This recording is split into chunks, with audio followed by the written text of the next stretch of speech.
das cenas mais horrendas assim na minha carreira foi quando eu era delegado em Sarandi, e me lembro como se fosse hoje. Isso foi em 1995, né?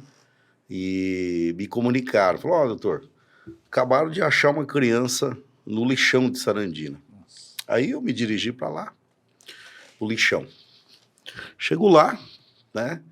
Uma menina tinha nascido bonita, com 3,8 kg, mais ou menos, dentro de um saquinho de lixo, né? E como os catadores de recicláveis que tinham achado, eles já tinham tirado ela do saquinho, e aquelas moscas ali do lixão estavam todas sobre a criança. Né? Ela estava viva? Não, já morta. Né? E aquilo me deixou muito chocado. Me deixou muito chocado, até porque eu tinha uma filha recém-nascida. Né? Aí, né, imediatamente iniciamos a investigação, para vocês verem como a investigação é um negócio complexo. Junto com aquele saquinho onde estava amarrado a criança, tinha outros saquinhos de lixo amarrado, que geralmente as pessoas amarram um saquinho de lixo no outro, né? Você já viu isso aí? Sim. Tá? Pegamos aqueles outros sacos de lixo, levamos para a delegacia e espalhamos ali no fundo da delegacia para saber se naquele lixo nós encontraríamos alguma pista. E não é que nós encontramos, tinha uma carta num dos saquinhos de lixo, uma carta onde uma pessoa mandava um enunciado lá para um programa de rádio, né, que tinha lá na cidade de Sarandi, dizendo que era mãe solteira, que era uma pessoa solteira, mas ela pretendia arrumar um amor na vida dela, e papapá, não sei o que, papapá. E no final ela assinava como Maria Celeste. Me lembro como se fosse hoje, Maria Celeste. Aí, Maria Celeste, quantas Maria Celeste não tem, né? Fomos procurar na Copel, que você tem acesso ao cadastro da Copel. Sarandi tinha 2 Maria Celeste, né? Ok. Aí, os investigadores tinham endereço, foram nesses endereços onde era Maria Celeste. Uma senhora tinha 65 anos, né? E a outra senhora era uma senhora inválida também, não tinha nenhum fundamento. Aí tinha um rapaz que trabalhava comigo, ele era escrivão, ele falou, doutor, Maria Celeste é um nome muito comum, vamos procurar como Maria Celeste de Oliveira, ele me disse, né? Maria Celeste de Oliveira, o Maria Celeste da Silva. Eu falei, vamos procurar. Foi no cadastro da prefeitura, que é em Sarandi, o departamento de águas é do município, né? Fomos procurar no cadastro do município, tinha uma Maria Celeste da Silva e 2 Maria Celeste de Oliveira. Tá? E com endereço. Aí os investigadores vão... Vocês descartaram as outras pela idade, né? As outras lá, as 2 primeiras Maria Celeste. Vão naquele endereço, uma das Maria Celeste da Silva, também uma senhora de idade. Né? Não tinha como. Outra Maria Celeste de Oliveira. Vai procurar Maria Celeste de Oliveira, chega lá, a mãe dela disse, olha, minha filha que cadastrou essa conta d'água, mas ela se mudou, está morando em São Paulo e tal, né? Não está morando aqui, então não era. Aí era a última Maria Celeste de Oliveira. Chega na casa da Maria Celeste de Oliveira, né? Aí os investigadores perguntaram dessa Maria Celeste de Oliveira, quem os atendeu foi um rapaz que era guarda noturno, e ele tinha acabado de chegar do serviço. Aí ele perguntou, mas por que vocês estão procurando minha irmã? Falaram para os investigadores. Não, é que o doutor Jacovós quer falar com ela. O doutor Jacovós quer falar com ela? Não, pede para ele vir aqui que eu tenho uma coisa para contar para ele. Os investigadores, ele falou, pede que eu tenho uma coisa para contar para o doutor Jacovós, eu acho que eu já sei o que ele está procurando. O cara falou isso, o guarda noturno. Aí os caras passaram um rádio, naquela época não tinha celular. Doutor, estamos aqui, né? Era Jardim Floresta, me lembro como se fosse hoje. Olha, chegamos aqui num local, a mulher não está, mas é uma moça de uns 25 anos, e o irmão dela, que é guarda noturno, diz que tem uma coisa para falar para o senhor, mas ele só fala para o senhor. Aí eu fui lá para o local. Cheguei lá, cumprimentei o cidadão e tal. Ele já me conhecia pelo trabalho lá que eu fazia na cidade. Falou, doutor, eu sei o que o senhor está procurando. Como assim? Ele falou, eu ouvi no rádio hoje de manhã que vocês estão investigando uma criança que foi encontrada no lixão, né? E agora o senhor está aqui atrás da minha irmã? Falei, sim, mas e daí? Ele falou, não, ó, doutor, uns 10 dias atrás, eu percebi que a minha irmã estava grávida, porque ela estava com os pés inchados e tal, meio... E eu perguntei para ela se ela estava grávida. E ela falou para mim que não, ela mentiu para mim. E agora, quando vocês estão aqui na minha casa, essa criança foi achada no lixo e minha irmã sumiu. Eu acho que é ela que é a mãe dessa criança, foi encontrada no lixo. Você vê como é que as coisas... Sim. Né? Falei, posso dar uma olhada na sua casa, no quarto dela e tal? Ele deixou. Primeira gaveta que eu abri no quarto dessa moça, puxei, já encontrei o exame de pré-natal. Nossa. Né? Tava ali a prova que ela realmente estava grávida. Ele não mexia no quarto da irmã. Ele falou, aí eu não entro. Mas o senhor é autoridade, o senhor pode olhar. Aí descobrimos onde ela se encontrava. Uma outra irmã dela telefonou, dizendo que ela estava em Maringá, na casa da irmã. Quando nós chegamos lá na casa da irmã dela em Maringá, ela já veio chorando, falando que ela que tinha tido a criança ali sozinha. E, segundo ela, a criança nasceu morta. Mas depois foi provado que não, que a criança não nasceu morta.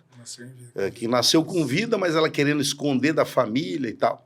Então, assim, contei essa história porque é a história que você nunca esquece, porque foi você que investigou, né? Então, fica na sua cabeça o nome da pessoa, como foram os fatos, e uma situação, assim, uma cena lamentável, né? Que eu nunca esqueço. E deve ter acontecido muitas coisas, né? 26 anos de polícia? 26 anos de delegado. E tem coisa que a polícia é a tua última referência, assim, para esse tipo de caso, né? Normalmente, ou se acontece alguma coisa, ou você chama a polícia, ou você chama a polícia, né? E normalmente são coisas bem delicadas, né? Em Sarandi, eu era conhecido como o delegado que não tinha crime insolúvel, né? A minha equipe geralmente resolvia tudo. Então, a fama foi crescendo, né? Passado uns 6 meses desse caso, uma outra criança encontrada, jogada no lixo. Esse era um menino, também morto, né? Recém-nascido, morto. E eu estou contando esses casos para dizer para vocês assim, há uma investigação que você começa do nada, do nada. Esse caso do lixo, nós fomos encontrar a prova... Dentro da sacolinha. Dentro da sacolinha do lixo, né? Aí esse outro caso... E precisa ser criativo, né? Precisa ser criativo. Esse outro caso chega, o caminhão descarrega o lixo, os recicláveis, os rapazes que ficavam naquela época no lixão, vem, mais uma criança encontrada no lixo. Eu falei, mas não é possível um troço desse. Iniciamos a investigação, descemos lá para o lixão, aí fazia assim, esse foi rápido, porque... Ele sabia o caminhão que tinha descarregado o lixo, porque o pessoal que trabalhava ali conhecia os motoristas. Aí os investigadores falaram, qual foi o caminhão? Quem que é o motorista? Aí, fulano de tal. Foram atrás, pararam o caminhão, né? Encontraram ele na cidade. Sim. Aonde que o senhor recolheu aquele lixo que o senhor deixou lá? Né? Porque ele tem uma rota, sim, as ruas que ele passou. Aí o motorista deu a rota, era, digamos assim, vamos colocar assim, 2 bairros, né? E aí vai do delegado ter a equipe na mão, né? Como que eu podia descobrir?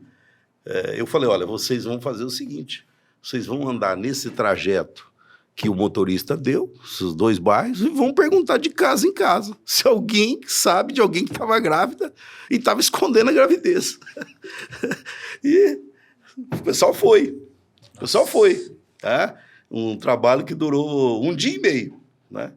E aí que chegaram numa casa, né, perguntaram para uma senhora, falou, olha, minha senhora, nós somos da polícia, uma criança foi encontrada no lixo, o caminhão recolheu o lixo aqui, nessa região, né? E a senhora sabe aqui na região alguém que poderia estar grávida e tal? A mulher olhou para o investigador e falou, aqui no fundo da minha casa mora 2 moças. E eu tenho certeza que uma delas estava grávida. Mas esses dias eu perguntei para ela, ela falou para mim que não. Mas eu tenho certeza que ela estava grávida. Aí, olha só, né? Aí já me chamaram lá na casa. Aí eu fui lá, conversei com a senhora me confirmou a história. Aí eu falei, eu posso entrar na edícula que ficava no fundo? Ela falou, o senhor é delegado, então pode entrar. Aí entro, né? Começo a mexer dali, de cá, junto com os investigadores.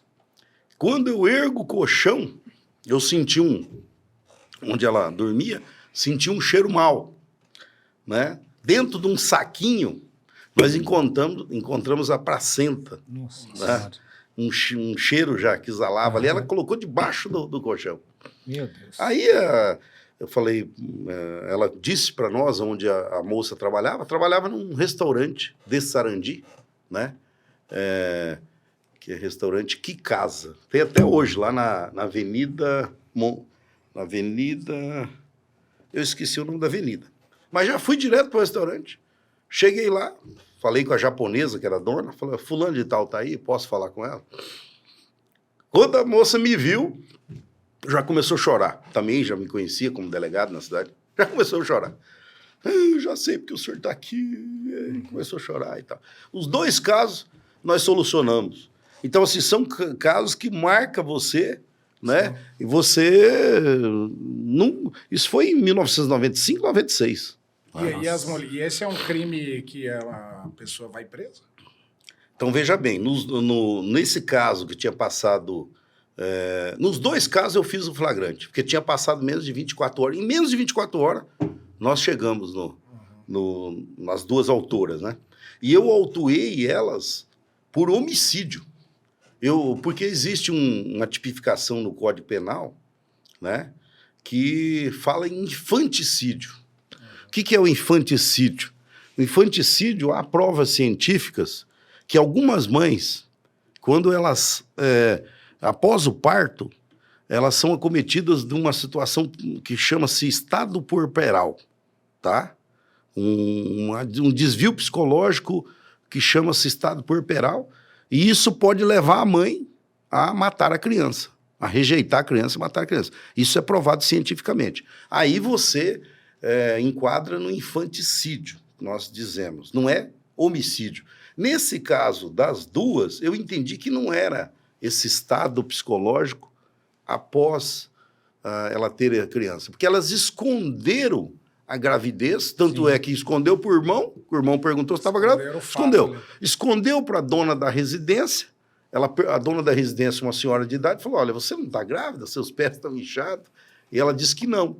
Então, se ela já estava escondendo a gravidez, é porque ela tinha intenção de, assim que a criança nascesse, se livrar da criança. Sim. Então, eu entendi que era homicídio, inclusive com o planejamento. Né? E nos 2 casos eu autuei por homicídio. Entendi. Depois foi para julgamento e o advogado, num dos casos, conseguiu desclassificar, conseguiu convencer os jurados que foi esse estado... aí a lei é muito ampla, tem brechas. Né? Porque a pena, vamos dizer assim, a pena do homicídio, a pena mínima é 12 anos, né? Vamos colocar 6 a 12 anos. Já nesse infanticídio é uma pena bem menor, se provado que a mãe, logo após o parto, passou por esse dano psicológico que leva, isso é provado cientificamente, que leva a essa situação. Entendi. Tudo começou com o radinho, então. Você viu? Com o radinho no quartel eu já... Mas voltando lá, doutor... Depois que você estava no Exército, você fez 1 ano de Exército ou continuou no Exército? Como que chegou até... Eu poderia continuar, porque eu fiz até curso lá de cabo, eu era integrante do Pelopes, que era o pelotão de operações especiais. Inclusive, nós íamos para a Serra do Mar, eu me lembro, era 0 grau negativo, e naquela época que eu servi, ainda nós estávamos no tal de... tempo o pessoal fala que é ditadura aí, não sei. Mas quem comandava o Brasil era o general, né? Naquela época era o João Batista Figueiredo e tal. E aquela época é o seguinte, você ia pro exército e lá o cara afundava seu pescoço na lama e falava, chama sua mãe, chama sua mãe. Não tinha conversa, entendeu? Naquela época o sujeito ia pro exército e saía de lá preparado para a vida. que eles treinavam você realmente para guerra. Não era brincadeira. Hoje a pessoa serve, digamos assim, no quartel, é bem tranquilo, né? Até porque depois da Constituição de 88, não se permite aí que se pratique determinados tipos de instruções aos soldados, né? Sim. Então tem de ter tudo dentro do... com essa nova geração é difícil ter essas abordagens, claro. Senão o cara espana também, né? Não aguenta. É outra geração, né? Não aguenta. A gente enfrentava frio negativo na Serra do Mar, porque a gente ia dar instrução para os próprios oficiais que estavam se formando, né? Porque o meu pelotão é de operações especiais. Mas você veja bem, você já começou a perguntar, eu já contei 2 casos aqui, não, que na minha carreira... Mas é assim mesmo, aqui é assim, né, Bruno? São casos... Não, mas é legal. Pesado, né? Sim, eu fico até também, um pouco mal de ouvir essas coisas. A gente que não é acostumado, acho que pro senhor, assim, como ficou muitos anos ali, eu tenho alguns amigos que são bombeiros, né? Às vezes a gente conversa, vai bater um papo, eles falam isso mesmo. Falam assim, mas a gente acaba se acostumando de atender algum caso mais grave, um acidente, uma coisa, a gente fica assim... Mas pra gente que não é acostumado, é um negócio meio... Nossa, é louco. Nossa, criança ainda.